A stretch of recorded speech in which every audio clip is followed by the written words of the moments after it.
नमस्कार दोस्तों, एक बार फिर से आप सबका हमारे इस नई वीडियो में स्वागत है।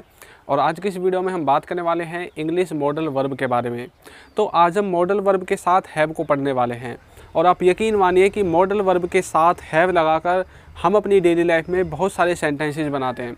जब भी पास्ट मॉडल्स की बात होती है तो उसमें आप ज़्यादातर मॉडल वर्ब के साथ हैव लगाते हैं और कई बार प्रेजेंट के जो प्रेजेंट का पोजीशन होता है उसको बताने के लिए भी आपको मॉडल वर्ब के साथ हैव लगाना पड़ जाता है। तो मैं आपको एक बात बता दूं कि जब आप मॉडल वर्ब के साथ हैव लगाओगे तो उसमें हमेशा वर्ब की थर्ड फॉर्म यूज़ होगी। तो चलिए अपनी स्क्रीन की तरफ चलते हैं और इसे अच्छे से समझते हैं। तो चलिए दोस्तों शुरू करते हैं। तो देखिए, सबसे पहले हम देखेंगे यूज्ड टू के साथ हैव। यदि हम यूज्ड टू के साथ हैव लगाएंगे तो इसका सेंस निकलता है कि पास हुआ करता था। अब ये जो चीज आपके पास हुआ करती थी ये हुआ करती थी पास्ट में, यानी कि यूज्ड टू हैव के द्वारा हम पास्ट के बारे में बात करना चाहते हैं कि पास्ट में हमारे पास कोई वस्तु हुआ करती थी।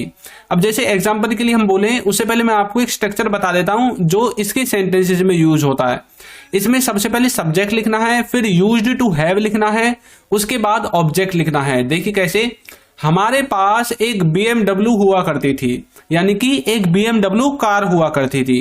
तो कैसे बोलोगे, we used to have a BMW car. मतलब उस जमाने में पास्ट में हमारे पास BMW कार हुआ करती थी जब BMW की कंपनी भी नहीं थी।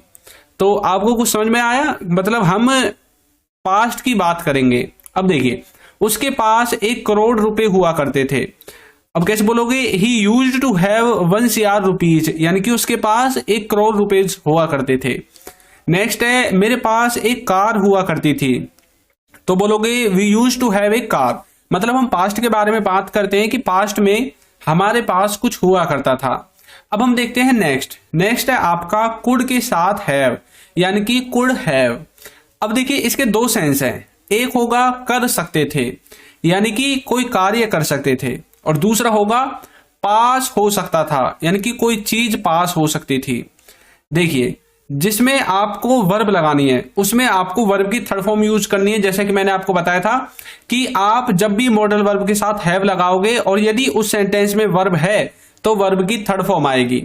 अब देखिए, तुम वहां जा सकते थे, मतलब तुम कोई कार्य कर सकते थे। जहां वर्ब होगी तो वर्ब की थर्ड फॉर्म। तो कैसे बोलोगे, you could have gone there, you could have gone there. वो खेल सकता था, तो इंग्लिश बनेगी he could have played, he could have played. Next है, हम लोग खा सकते थे, तो इंग्लिश बनेगी we could have eaten, we could have eaten. हम लोग खा सकते थे। तो इस तरह से आपको इसको बनाना है। अब देखते हैं, हम कोई चीज पास हो सकती थी, जैसे कि तुम्हारे पास एक लैपटॉप हो सकता था, तो आप बोलोगे you could have A laptop, you could have A laptop.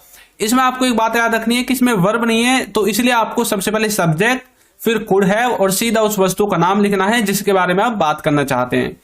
Next है, हमारे पास एक किताब हो सकती थी, तो इंग्लिश बनेगी we could have a book, we could have a book. उनके पास पैसे हो सकते थे, तो इसकी इंग्लिश बनेगी they could have money, they could have money. तो इस तरह से आप कुड हैव का यूज कर सकते हैं 2 सेंस में। किसी के पास कुछ हो सकता था और कोई कुछ कर सकता था इसमें। तो अब हम देखते हैं नेक्स्ट है हमारा वुड हैव।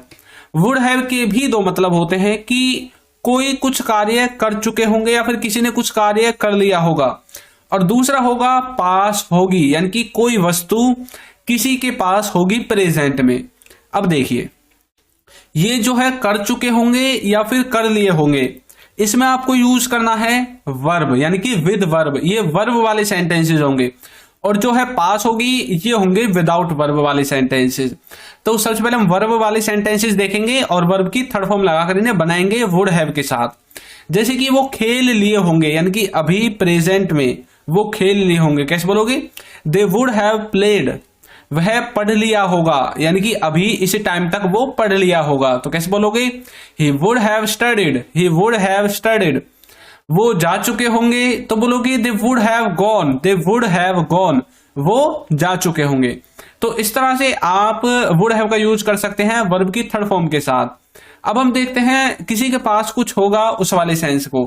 तो इसमें आपको सबसे पहले सब्जेक्ट, फिर वुड हैव और उसके बाद ऑब्जेक्ट लिखना है। जैसे कि उसके पास कार होगी, तो कैसे बोलोगे? He would have a car, he would have a car. उनके पास बंदूक होगी, तो बोलोगे they would have a gun, they would have a gun. तुम्हारे पास वो होगा, तो कैसे बोलोगे? You would have that. अब यहां पर दैट के स्थान पर आप कुछ भी लिख सकते हैं जो आपको लिखना है। तो इस तरह से आप वुड हैव को भी दो प्रकार से यूज कर सकते हैं। एक होगा किसी के पास प्रेजेंट में कुछ होगा और आपको कंफर्मेशन नहीं है। दूसरा होगा कि कोई किसी कार्य को कर चुका होगा अभी प्रेजेंट तक। तो देखिए नेक्स्ट है आपका शुड हैव।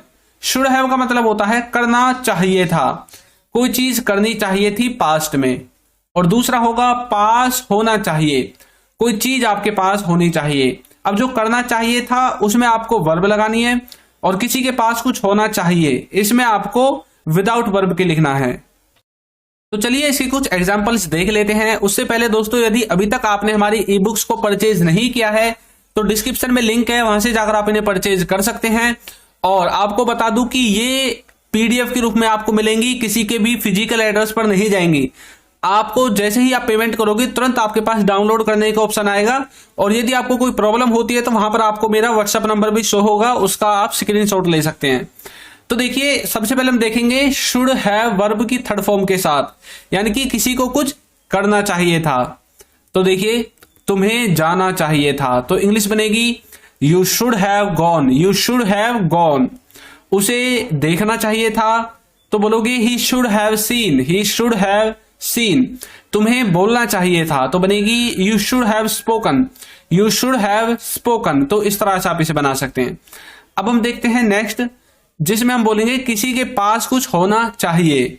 जैसे कि तुम्हारे पास एक घर होना चाहिए, तो बोलोगे you should have a house, you should have a house. पापा के पास पैसे होने चाहिए, तो कैसे बोलोगे? पापा शुड हैव मनी, पापा शुड हैव मनी। उसके पास एक फोन होना चाहिए, तो बोलोगे he should have a phone, he should have a phone. तो इस तरह से आप शुड हैव का यूज कर सकते हैं। अब देखिए मे, माइट और मस्ट, इन तीनों को यदि हम हैव के साथ यूज करेंगे तो इसका क्या सेंस निकलेगा? तो देखिए यदि हम इन तीनों के साथ हैव लगाएंगे तो इसका क्या मतलब है कि इन तीनों को हम किसी भी एनी मॉडल वर्ब के स्थान पर रिप्लेस कर सकते हैं, उसकी पॉसिबिलिटी को कम और ज्यादा करने के लिए। अब जैसे कि लिखा हुआ है would have, should have, could have. अब इन तीनों के स्थान पर यदि हम चाहें इनके सेंटेंस को मॉडिफाई करना चाहें और पॉसिबिलिटी को कम ज्यादा करना चाहें, तो हम जैसे वुड हैव लिखा हुआ है तो इसके स्थान पर may have, might have, must have, तीनों में से किसी का भी यूज कर सकते हैं। मे यूज होगा जब पॉसिबिलिटी 50% होगी, यानी कि बीच का सा हिसाब किताब होगा। माइट यूज होगा जब आपको बिल्कुल भी उम्मीद नहीं है और बिल्कुल कम पॉसिबिलिटी है। और मस्ट तो आप जानते हैं जब पक्का कार्य होगा। इसी तरह से शुड हैव के स्थान पर भी इन तीनों का यूज कर सकते हैं और कुड हैव के स्थान पर भी। चलिए आपको एग्जांपल से अच्छे से समझाता हूं। अब जैसे लिखा हुआ है तुम्हें जाना चाहिए था। अब ये जो सेंटेंस है वैसे तो ये शुड हैव के द्वारा बनना चाहिए, यानी कि यू शुड हैव गॉन, तुम्हें जाना चाहिए था, यू शुड हैव गॉन। लेकिन इसको मे, माइट और मस्ट से भी बना सकते हैं। देखिए कैसे, you may have gone, you might have gone और यू मस्ट हैव गॉन। इसका मतलब क्या है? इन तीनों का मतलब है कि हमने इसकी पॉसिबिलिटी को कम और ज्यादा कर दिया है, इसका ये मतलब है। तो आपको कुछ समझ में आया? चलिए एक और देखते हैं, जैसे कि तुम खेल लिए होंगे। अब वैसे तो ये वुड के द्वारा बनना चाहिए, you would have played. Present की बात करें कि प्रेजेंट तक अभी तुम खेल लिए होंगे, यू वुड हैव प्लेड। लेकिन हम इसको मे से भी बना सकते हैं, माइट से बना सकते हैं, मस्ट से बना सकते हैं। You may have played, you might have played, you must have played. तो इस तरह से आप इनका यूज कर सकते हैं। तो यानी कि हमने इनके द्वारा ये दिखाना चाहा कि हम मे के द्वारा पॉसिबिलिटी को बीच की सी कर रहे हैं, माइट के द्वारा कम कर रहे हैं और मस्ट के द्वारा ज्यादा कर रहे हैं। तो अब मैं आपकी प्रैक्टिस के लिए आपको एक सेंटेंस देता हूं, उसको पढ़ना चाहिए था। तो इसको आपको कमेंट करके बताना है कि इसका सही आंसर क्या है, इसकी सही ट्रांसलेशन क्या है। तो दोस्तों वीडियो आपको कैसी लगी है जरूर बताइएगा। और यदि अभी तक आपने हमारे चैनल को सब्सक्राइब नहीं किया है तो चैनल को सब्सक्राइब कर दीजिए, वीडियो को लाइक कर दीजिए और एक अच्छा सा कमेंट करना बिल्कुल ना भूलें। Thank you.